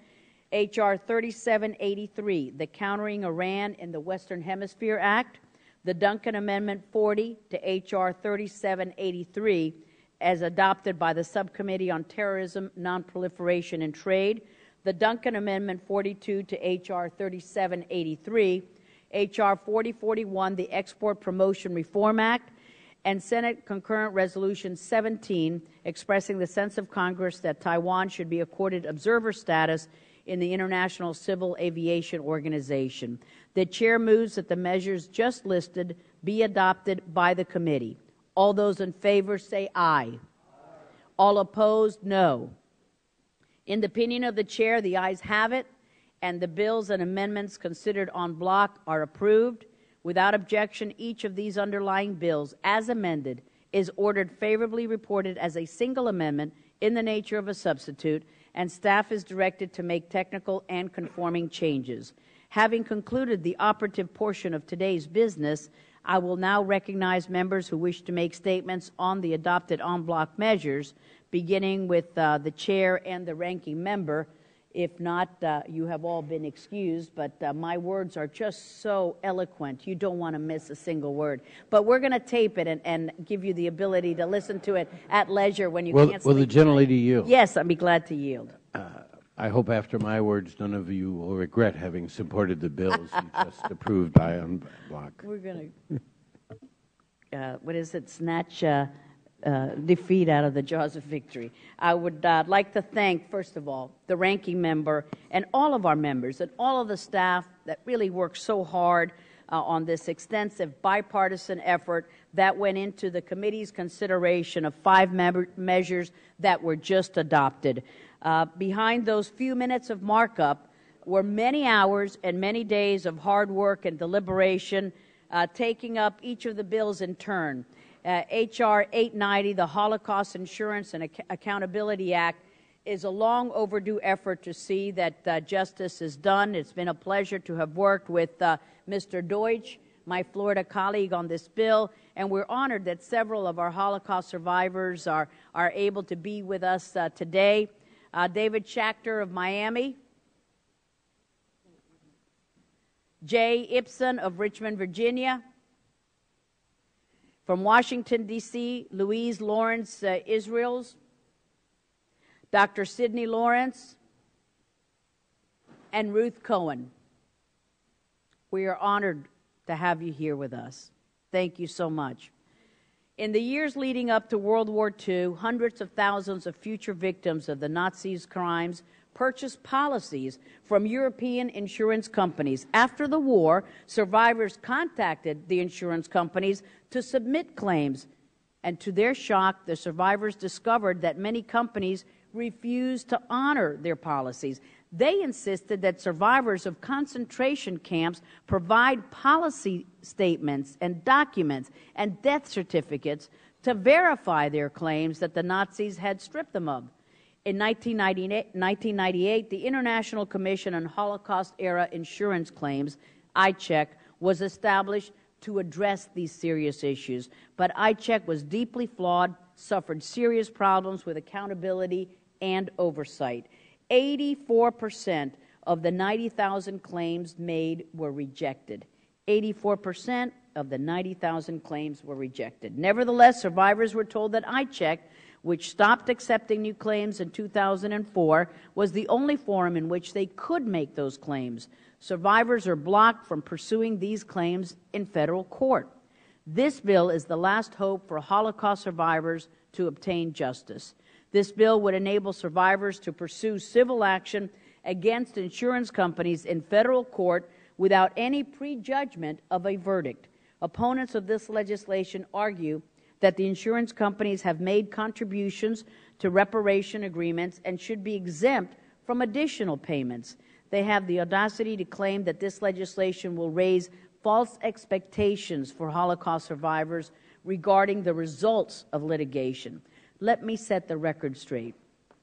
Contributions to reparations agreements are not a substitute for addressing the breach of contract that is the failure to pay legitimate claims of policyholders. And the assertion that this bill will raise false expectations for Holocaust survivors is outrageous. These are adults who simply want their rights restored. These companies should be bending over backward to ensure that Holocaust survivors receive the funds they are owed. But this legislation is not asking anyone to bend over backward. It would simply enable Holocaust survivors to exercise the same right as all other Americans seeking justice in our court system. So thank you, Mr. Deutsch. It's been a privilege to work with you on this bill, and we'll recognize you in just a few minutes. And Mr. Berman, thank you so much as well for your help and contribution on this bill. Moving on, I'd like to thank Mr. Duncan for introducing H.R. 3783, which seeks to promote U.S. security interests in the Western Hemisphere while protecting U.S. citizens here at home. Over the past years, we have witnessed the Iranian regime expand diplomatic and economic ties with rogue regimes in our hemisphere. Last January, Iran's Ahmadinejad completed a 4-country tour of tyrants to Venezuela, Nicaragua, Cuba, and Ecuador.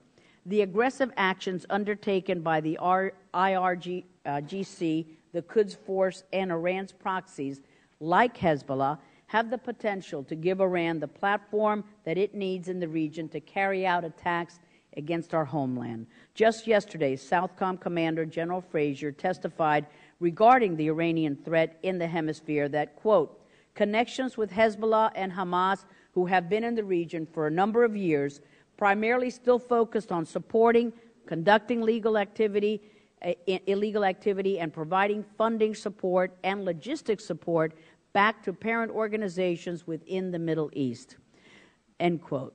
The failed plot to assassinate a Saudi ambassador on U.S. soil and the U.S.-led investigation into the Lebanese-Canadian bank illustrate the potential links between Iran and Hezbollah with drug trafficking organizations in the hemisphere. This legislation requires the Secretary of State to use existing funds to create a tailored strategy to fight the aggressive actions of Iran and its proxies in the Western Hemisphere, thereby establishing a strong U.S. policy stance and protecting U.S. security interests. I want to thank also Mr. Smith for the next bill that we're going to be discussing, his Vietnam Human Rights Act, H.R. 1410. Just yesterday, I met with a delegation of Vietnamese Americans led by our former colleague, Congressman Joseph Gao, who described the steady deterioration of human rights and religious freedom in Vietnam. Anyone who doubts the violations by the Hanoi regime just needs to ask Vietnamese democracy advocates or Internet bloggers or ethnic minorities in the Central Highlands or Protestant, Catholic, or unified Buddhist church leaders who dare to operate outside of state-imposed limits. As I have said many times, the State Department's 2006 removal of Vietnam from the list of countries of particular concern for religious freedom was a major mistake that still needs to be corrected. The list I received yesterday of approximately 600 political prisoners languishing in Vietnam's gulag is a stark testament to the continued repression in that country. Capping non-humanitarian assistance to the Vietnamese regime until these Hanoi 600 are unconditionally released and religious and political freedoms improve is the least that we can do. So thank you, Mr. Smith, for that legislation. I'm also pleased to support the legislation of my friend from California, Mr. Berman's bill, H.R. 4041, the Export Promotion Reform Act, which he introduced with another member of our committee, Mr. Manzullo. The assessments and the strategy required by this bill could help to strengthen our commercial diplomacy overseas. So thank you for that bill. And finally, because Taiwan deserves observer status in the International Civil Aviation Organization, I strongly support the inclusion of Senate Concurrent 17, Resolution 17, in today's markup. This committee and the House have supported similar resolutions in prior years, and I'm glad for the continued bipartisan, bicameral support for Taiwan's status, which will serve air safety around the world. Again, thanks to all of the members for their hard work that went into adoption of these measures, and I'd like to recognize Mr. Berman for his remarks. Thank you. Well, thank you very much, Madam Chairman. This process of voting first and then debating does shorten the time we'll need to give. I'd like to yield a minute first to my colleague from Pennsylvania, Ms. Schwartz. Thank you. Schwartz is recognized. Thank you. This is really more a point of information for the chairwoman, Madam Chair. Just to say that my family did receive some insurance. We were one of these successful in getting claims from my mother's grandparents, my great-grandparents, who did have insurance. They were Austrians, and so I just wanted to also recognize that we did receive those funds. At least my father did, and my sister. So those were complicated forms, I agree, but in fact, those claims were made and received. And while my mother didn't live to see that happen, it was certainly to my family important to be able to receive that. Reclaiming my time, I'd like to thank you, Madam Chairman, for including H.R. 4041, the Export Promotion Reform Act, on today's agenda. Mr. Manzullo and I introduced this bipartisan, non-controversial legislation to help increase U.S. exports and create jobs for American workers. According to the GAO, 17 federal agencies currently have export promotion programs. These programs would be much more effective with improved coordination, elimination of duplicative activities, and more effective targeting. That's what our bill does. The improvements made by this bill would benefit many of the nation's 266,000 exporting firms, more than 90% of which are small and medium-sized businesses, and in the process, that would help create new jobs. The Holocaust Insurance Accountability Act, I want to thank you for bringing up H.R. 890. As I noted at our recent hearing on this issue, time is of the essence for Holocaust survivors. This bill is important as a way to shine a light on the desperate situation for many survivors in our community, and I support it. Madam Chairman, I also strongly support Senate Con Res 17, which expresses the sense of Congress that Taiwan should be accorded observer status in the International Civil Aviation Organization. Taiwan's participation in the ICAO as an observer would not only benefit Taiwan, but it would benefit the rest of the world as well, as it helps ensure that ICAO can fulfill its mission and address threats to aviation security. With Taiwan's air traffic controllers providing service to over 1 million flights a year, it's long past time for Taiwan to participate in the ICAO. Madam Chairman, H.R. 3783, the Countering Iran in the Western Hemisphere Act by Mr. Duncan, requires the administration to prepare a strategy to address Iran's increasing presence in the Americas. This committee has heard significant testimony on this issue, and while the administration is fully engaged on this matter, a reminder of our heightened interest here is appropriate. H.R. 1410, as amended, calls attention to the human rights situation in Vietnam. Despite the country's transition to greater economic freedom, religious and political freedoms for Vietnamese citizens remain limited. The bilateral relationship between the U.S. and Vietnam has deepened since diplomatic ties were established over 15 years ago, but the lack of sufficient progress in protecting basic rights and civil liberties in Vietnam remains a real impediment to closer cooperation in the future. Madam Chair, just one question before I yield back. Is it your vision that on the floor these bills become separate items, or? Oh, okay. Then thank you, and I yield back. Thank you. Yes, yes, they will. Thank you. Mr. Smith is recognized for to address his bill, H.R. 1410, to promote freedom and democracy in Vietnam. Thank you very much, Madam Chair, and I thank you, Mr. Berman, for strongly supporting this legislation, and Mr. Berman for co-sponsoring it. This is a bipartisan bill, originally introduced by myself, Mr. Wolf, Zoe Lofgren, Loretta Sanchez, and Mr. Royce. And our belief is that maybe third time is the charm. This bill has passed twice in the House and has floundered and failed in the Senate through inaction. My hope is that given the fact that this is the situation has markedly deteriorated, will hopefully improve its chances so that we can send a clear, unequivocal message to Hanoi that we are serious about human rights abuses. You mentioned the 600 prisoners. You know, it's amazing that leading up to the bilateral trade agreement and the ascension into WTO in 2006, there were all kinds of expectations that Vietnam would indeed matriculate from its heavy repression on religious freedom, its forced renunciations of the Christian faith that's imposed upon the Montagnard, and all of, and whether it be the Unified Buddhist Church or the other types of other forms of religious expression, all of which now are being heavily repressed. People who are out of prison are back in prison. As a matter of fact, there's a group called Bloc 8406. It's founded on April 8th, 2006. It closely mirrors Václav Havel's Charter 77. Bloc 8406 has signers, page after page, of great human rights leaders, religious leaders, who put pen to paper and sign their names.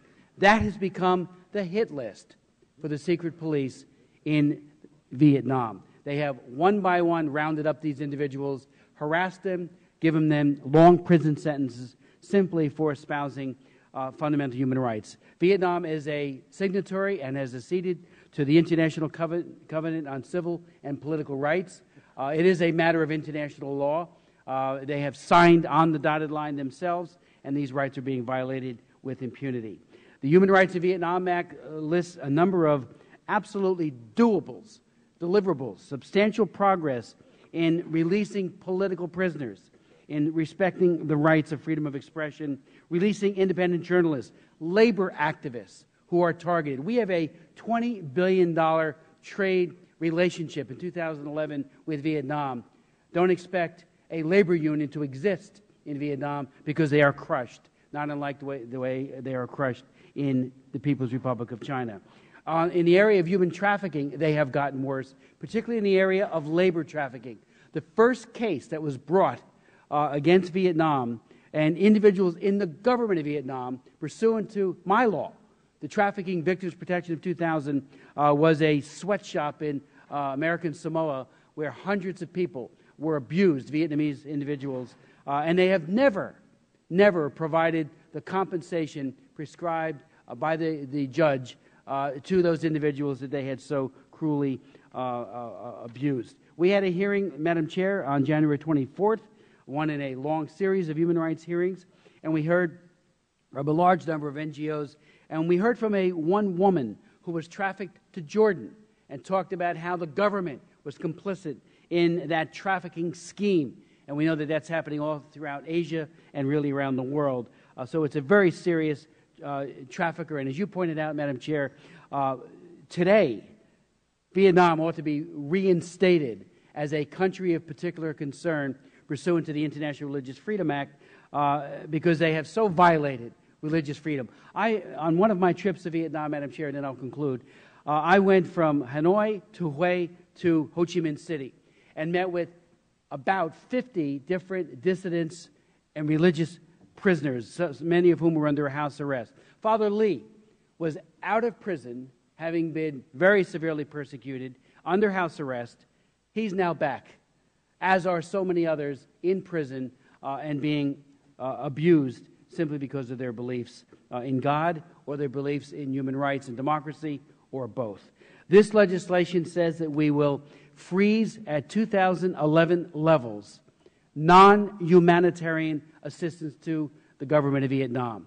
It's a modest penalty, extraordinarily modest penalty because we'll still be providing foreign aid, but we say we've got to set some limits. We have to have some kind, not just the power of exposing these abuses, but there needs to be a penalty phase.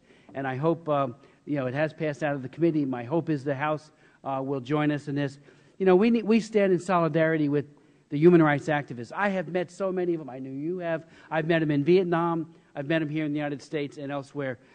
They need friends and advocates. Vietnam is going backwards. On the day they got the WTO that they were so desperately seeking with the United States, that day was the pivot point of moving in the opposite direction. They gave every sign. Many of those who thought if we just trade, somehow they will matriculate from a dictatorship to a democracy, were very well-meaning people. Unfortunately, that belief has been betrayed by the government of Vietnam, and we need to be very wide open and have our eyes completely wide open. Things have gotten demonstrably worse in Vietnam. I thank the Chair. Thank you. Thank you, sir. Mr. Fallon-Bavega is recognized. Thank you, Madam Chair. There is no one in this committee that I have the utmost respect in my colleague and good friend, Congressman Smith, not only as the chief author of this bill, but we have a little disagreement here in principle. As a Vietnam veteran, I have a very different perspective concerning the provisions of H.R. 1410. In 1967, I was deployed in Vietnam. In 68, I was there in Tet Offensive and not knowing every day if I was going to come back in a body bag or a maimed and wounded soldier for the rest of his life. On the matter of human rights, the United States cannot assume the moral high ground when it comes to Vietnam. From 1961 to 1971, 10 years, the United States sprayed more than 11 million gallons of Agent Orange in Vietnam, subjecting millions of innocent Vietnamese civilians to dioxin, a toxin known as to be one of the deadliest chemicals made by man. And despite the suffering that has occurred ever since, there seems to be no real interest on the part of the United States to clean up the mess that we created, subjecting the Vietnamese people, both North and South Vietnamese people, to this deadly toxin that we still have not been able to correct. We dropped millions of pounds of bombs on the people and the citizens of Laos and Cambodia. That we still have not been able to clean up that mess. So instead, we spend our time offering up language like this, which fails to make anything right. While I can appreciate that more than 1 million Vietnamese Americans have strong feelings about the Vietnam War, fact is that time for us to rebuild our relationship with Vietnam, just like we did with Germany and Japan after World War II. Regrettably, I regret to say that the provisions of H.R. 1410 has made an adverse impact on our efforts. 1410 purports to promote the development of freedom and democracy in Vietnam, but fails its purpose. As noted in the Congressional Research Service, the bill could chill the recent warming of bilateral political and security ties and could weaken economic reformers in the ongoing domestic political battles inside Vietnam. Put another way, Madam Chair, this bill is not in the best interest of the United States or the Vietnamese American community. H.R. 1410 is short-sighted in its approach. It's contrary to the efforts of the Clinton, the Bush, and the Obama administrations, which have sought to strengthen our partnership with this important country in Southeast Asia. Long after the Vietnam War, the United States is now about the business of coordinating a multi-country diplomatic pushback against Chinese encroachment in the oil-rich and strategically important South China Sea. In conversations with the Department of State, they share my concerns that the measures of this bill could adversely affect our security relationship with Vietnam, as well as our ability to work with Vietnam on trafficking in persons. Moreover, the sections of the bill significantly alters the standard by which the government of Vietnam's efforts to combat trafficking in persons are measured, and restricts non-humanitarian assistance to FY 2011 levels pending a certification on an annual report by the President of the United States. The TIP created a set of minimum standards to assess the government's efforts. These standards are based on agreed-upon international protocols. This bill goes beyond the protocols and holds the government of Vietnam to a higher standard. By holding the government of Vietnam to a higher standard that is not applicable to any other foreign government, nor to the United States government's own efforts, this bill would have an adverse impact on our ability to conduct diplomacy with the government of Vietnam on improving our anti-TIP efforts. So while Vietnam may have work to do in improving its human rights records, we all know that. We also have work to do. First and foremost, we need to work on being fair. We need to work on treating Vietnam the same as we should be treating other foreign governments.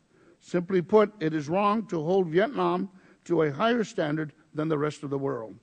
Also, let us be clear about the sincere and meaningful progress Vietnam has made.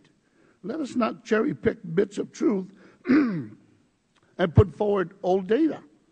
This bill is based on old data, the same data that has been put forward over and over again by those who have never visited Vietnam.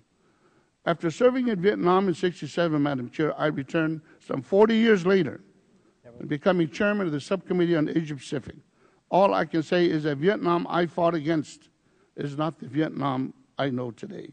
So I encourage my colleagues to rethink Vietnam and pursue a path of cooperation that does not undermine the progress we are making. I also ask that the Embassy of Vietnam's statement, Madam Chair, the following excerpts from the State Department, the International Religious Freedom Report of 2010, to be made part of the record. Madam Chair, thank you. And I fully realize that my good friend from Virginia and from New Jersey and also the gentleman from California, we all understand Vietnam, yes, has problems, has human rights, and so are many other countries. All I'm asking is let's be fair. If we're going to put this standard in Vietnam, let's do it in Saudi Arabia. Let's look at all these other countries that are non-democratic. That's all I'm seeking here, Madam Chair. And again, thank you, and I yield back. Madam Chair, is there time or no to respond to something? I'll be glad to respond. I'll be glad to give you the time, and let me just go with the people who are pending. Mr. Duncan is recognized to explain the bill that he has put forth and that we have already reported favorably, H.R. 3783, a comprehensive strategy to counter Iran's presence in the Western Hemisphere. Thank you, Madam Chairman. Ranking Member Berman, Madam Chairman, Chairman Royce, the chair of the subcommittee that heard the bill, my fellow colleagues, specifically Mr. Higgins and his staff. He was the first co-sponsor of the bill. I certainly appreciate your assistance in helping with this issue.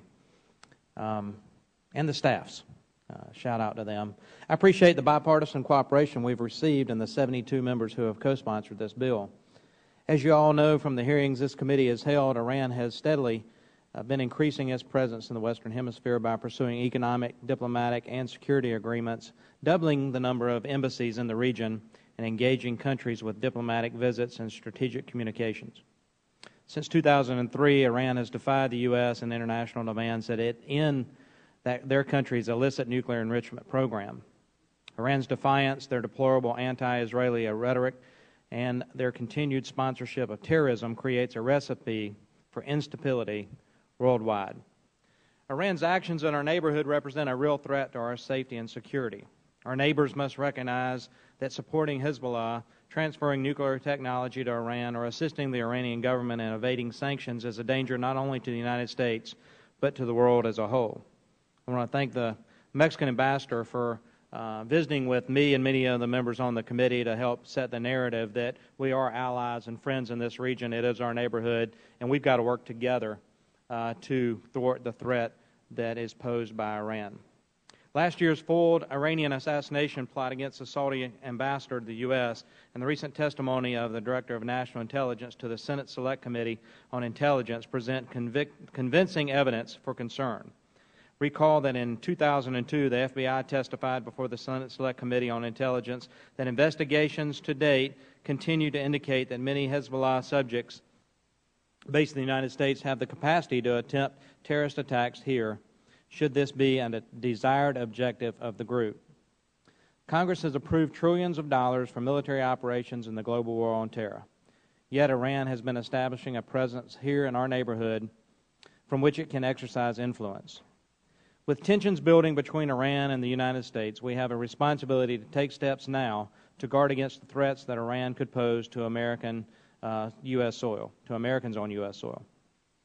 We do have a precedent of Iranian terrorist attacks in this hemisphere. On March 17th, will mark the 20th anniversary of the 1992 bombings of the Israeli embassy in Buenos Aires, Argentina, which killed 29 civilians and left 242 wounded, the largest terrorist attack in the Western Hemisphere prior to the 9/11 terrorist attacks. We cannot let this type of tragedy at the hands of Iran or its proxies occur in our hemisphere. I believe the U.S. needs to do a better job of engaging with our friends in the region, developing broader cooperation on threats posed to the entire hemisphere, protecting American interests in the region, and securing our borders to ensure Iranian operatives cannot enter our country. This bill provides a necessary first step to countering Iran's hostile presence in our hemisphere. Again, I appreciate the support, and I yield back. Thank you very much. Mr. Connolly is recognized. Thank you, Madam Chairman, and I want to thank you and the Ranking Member for your leadership in today's markup, and I want to thank you again for your willingness to consider several amendments to the Freedom and Democracy in Vietnam legislation. I really appreciate it. I also want to say to my friend from New Jersey, I was delighted to hear that this was a bipartisan bill. Like my friend from New Jersey, I have been to Vietnam, both North and South. Like my friend from New Jersey, I have a large Vietnamese American constituency.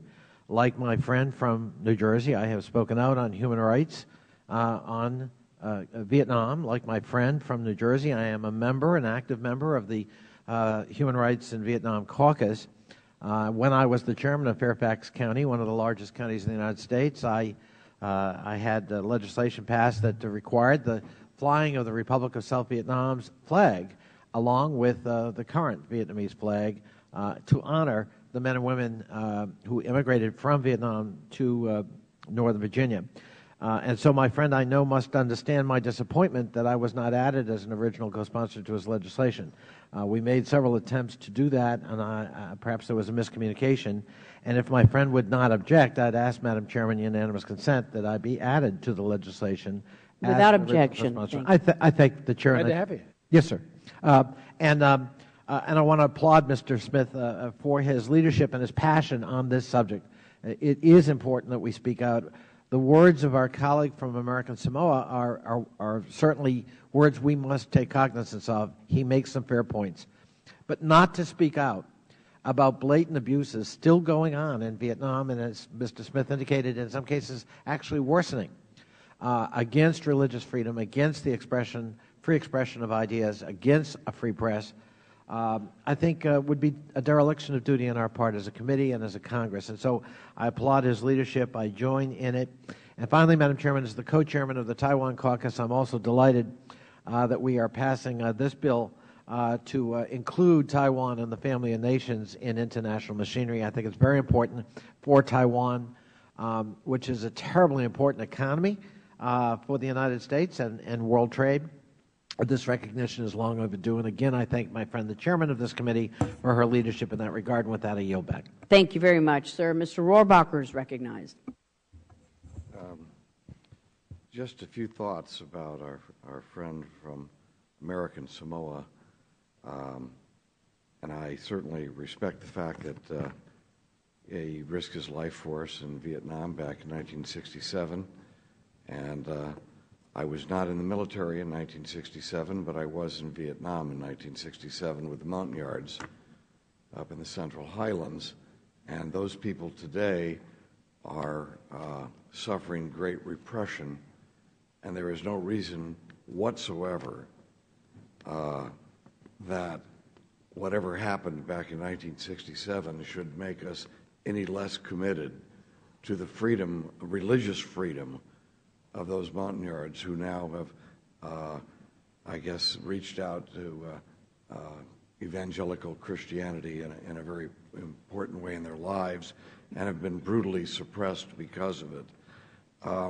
Vietnam offers us a classic example of why the argument that the more we engage with a dictatorship and the more prosperous we make a dictatorship become, the more likely it is that they will become democratic and more liberal. That's the hug a Nazi, make a liberal theory that I have tried to refute so many times here. What has happened in Vietnam is we have reached out to the Vietnamese government in many ways. We now have the Vietnamese able to penetrate our market. You will find goods made in Vietnam throughout a marketplace in the United States, yet the repression of the people remains the same.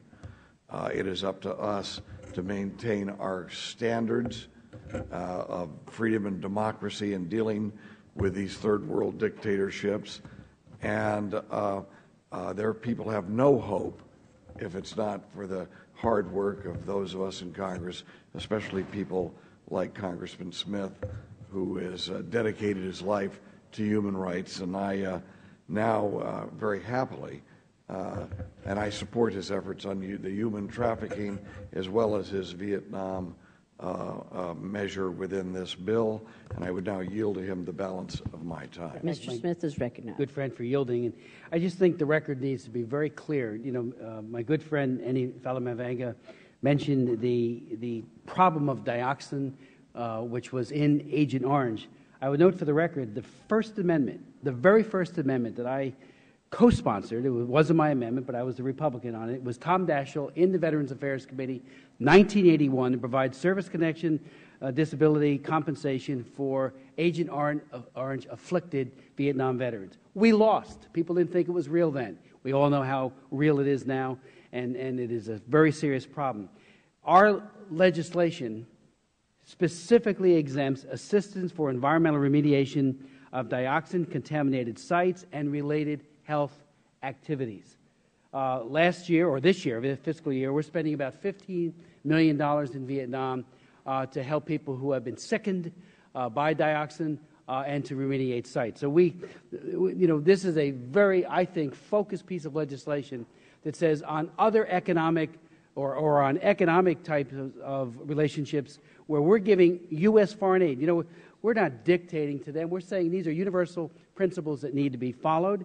And frankly, you have acceded, Vietnam, to all of these human rights norms and many treaties. Live up to them. Don't persecute, torture your own people, and then expect us to provide U.S. foreign aid over which we have the power of the purse, and just to let that run and flow untouched. So it is to get their attention that we mean business and that there is a penalty. And when you say, was mentioned by, again, my good friend about, you know, why single out Vietnam? We single out many countries on this committee when it comes to human rights issues and humanitarian issues. I think it's better when we do it country-specific. Yes, let's have thematic bills like religious freedom and trafficking that focuses on every country of the world with specific delineations for individuals with regards to their records. But this one says we're serious. They're getting worse, much worse. And this Congress, in a bipartisan way, and again, I thank the distinguished gentlelady who is a champion of human rights for bringing this bill to the committee, Howard Berman and others for supporting it so strongly, and of course, Mr. Connolly, who is now on as a sponsor. I thank him for that. And of course, I want to thank Dana Rohrabacher. We have to be serious. I asked the members to read the bill. It very carefully. This wasn't written overnight on the back of an envelope. This is very well thought out. We've had the hearings on it, and so with great respect to my friend Mr. Falamavanga, I do hope we get a strong support for it when it gets to the floor. Otherwise, the people who languish in the prisons, just like they do in Cuba and China and so many other places in the Middle East and in African countries where dictatorship reigns, we then abandon them. We do have a voice. We need to use it. Thank you. Thank you so much. The gentleman from New York, Mr. Engel, is recognized. Well, thank you, Madam Chairman. I rise in strong support of the en bloc amendment, and I would like to briefly discuss a few of the bills. I'd like to share my thoughts on the Iran and the Western Hemisphere bill. As a member of this committee, I pay very close attention to the actions of Iran anywhere in the world. They are the principal threat to peace and stability at this time, the leading supporter of terrorism around the world, and they demand our vigilant attention. Thus, as the ranking member of the Western Hemisphere Subcommittee, I work with our subcommittee chair, Mr. Mack, to ensure that we're aware of the potentially nefarious activities of Iran in our region. This committee has held numerous briefings with the administration and the intelligence community on Iran, And without discussing the content of these briefings, I'm glad that the executive branch is as focused as we are on the challenge. The bill we take up today strives to address the challenge of Iran in the Western Hemisphere. When I was chair of the subcommittee on the Western Hemisphere, we held hearings and briefings and discussions on Iran and what they are attempting to do in the Western Hemisphere. So I'd like to thank all of those involved, the chair and ranking member of the full committee and of the TNT subcommittee, which first marked up the bill, and Mr. Duncan, the author of the bill. With their flexibility and willingness to reach a compromise, this is a better piece of legislation, and it is significantly improved, and it will have my support and my vote. I'd like to also briefly address the Holocaust insurance legislation. I will never forget meeting my constituent, Mr. Cello Fish, who had an actual copy of his father's life insurance policy, which was never paid by his European insurance company. I believe that he and the other people were simply treated unfairly in the I-check process, and I'm pleased to support this bill, which gives them an opportunity to pursue what is rightfully theirs. I welcome the guests we have in the front row and assure you that there are many, many of us in this committee that will keep on this, and you will never be forgotten until justice is done. So I want you to know that, and it's bipartisan. I'd like to offer my support for Taiwan's joining the International Civil Aviation Organization. Taiwan deserves to be a member of key international fora and organizations, and we cannot afford to play games when it comes to aviation safety as well. Many countries with large aviation sectors need to be in such organizations, and this resolution has my strong support. And finally, I want to talk about the Vietnam human rights bill. I'm sorry Mr. Smith has left, but as I've said to him personally many times, there's no one in this Congress or any other Congress who champions human rights more than Mr. Smith, who feels it in his heart and his gut and goes and does what's right.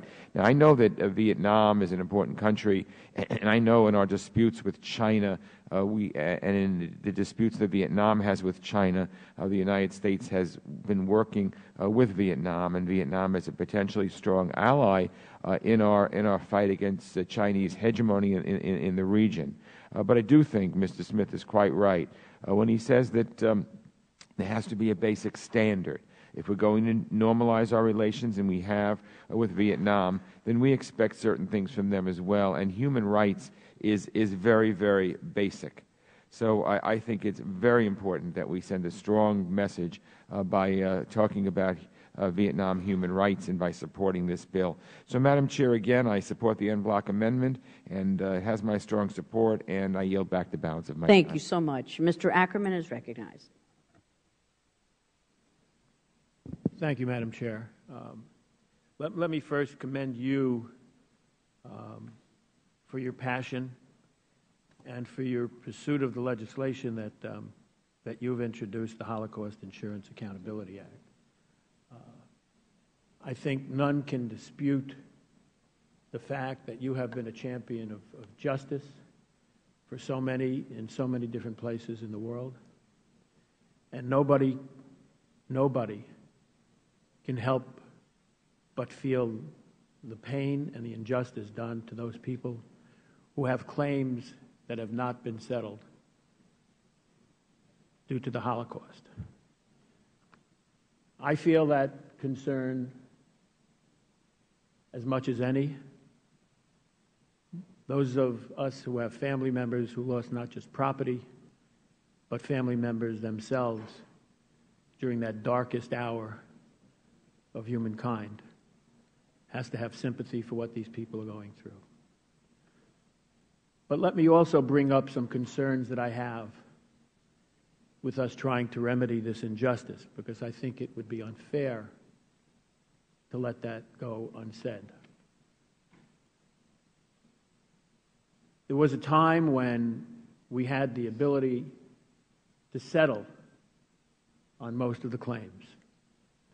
And we did that as part of an understanding and an agreement between the United States and others. An agreement that was made considering the interests of the majority of people whose claims could be settled. Mr. Smith just mentioned, as he does often and as you do and so many others on the committee, Madam Chair, the importance of countries keeping to their international agreements because their integrity is on the line and at stake before the international community. How difficult would it be for us not to be able to say at this particular moment in time to our friends in Egypt that it's important, even despite the turmoil that's going on there, that they must keep to their international commitments that they made in their peace agreement with the State of Israel. And they could say they have justice issues before them and they don't want to keep to that claim anymore, but they have made that. How difficult would it be for us in our ongoing desire and wish to see a settlement to the dispute between the Israelis and the Palestinians and to see justice done there? And part of that problem is there is a continuum of claims that are brought up in a yes-but fashion by the Palestinians that could go on for millenniums. It's always yes, but. Pocket what you can get as an offer and then keep to pursuing. One of the demands that we have is an end to all claims when the Palestinians settle up with the Israelis. So once that agreement is made on an international basis and all the parties sign on, that there comes a time that the Palestinians agree that claims are not going to come up in the future. Injustice will be done to some people in that case, I would assume. But sometimes processes have to end. This is a matter of conflicting justices, and I would never oppose the pursuit of justice on behalf of the people who seek restitution because of claims that they have. But I would certainly be remiss if I didn't mention that we do this not cost-free, that we pay the price of turning our country into violators of our own word. We do that at the risk of attempting to change what I understand is a very important principle of the Constitution of the United States, and that is we cannot tell a separate branch of government, the executive branch, what to do. And that certainly President Clinton, President Bush, and no American president would cede that this Congress can strip away their rights guaranteed by the Constitution as a separate branch of government. So we're faced with conflicting senses of justice. How do you settle an international dispute and agree not to pursue in the future further claims? It is so difficult. These people have been done a tremendous injustice. They have a right to pursue it. As the people who lost relatives in 9/11, when we settled up with the airlines, were told that they can pursue their cases, but outside of that, they would not have the support of the U.S. government if they didn't settle at the time of settling up when everything was put on the table. These people have been gypped, they've been robbed, they've been made double victims, victims of the Holocaust and victims of the loss of their property. And despite those concerns, Madam Chair, I want to salute you in the personal sense of pursuing justice that we all want to see done to all of the victims of the Holocaust. And I thank you very much. Thank you very much, Mr. Ackerman. Mr. Deutsch is recognized. Thank you, Madam Chair. Madam Chair, I've had to wait a while to speak, but I have not had to wait nearly as long as the Holocaust survivors have had to wait for justice. Madam Chair, let me first extend my deepest thanks to you for bringing the Holocaust Insurance Accountability Act, now the Tom Lantos Justice for Holocaust Survivors Act, before this committee.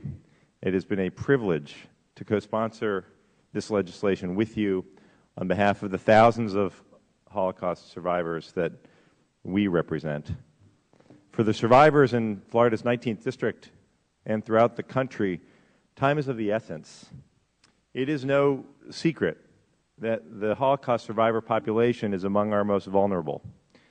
When this committee held a hearing on the rights of survivors several months ago, I spoke of the Yom HaShoah remembrances I've been attending for years and spoke of the crowds that used to fill the events every year.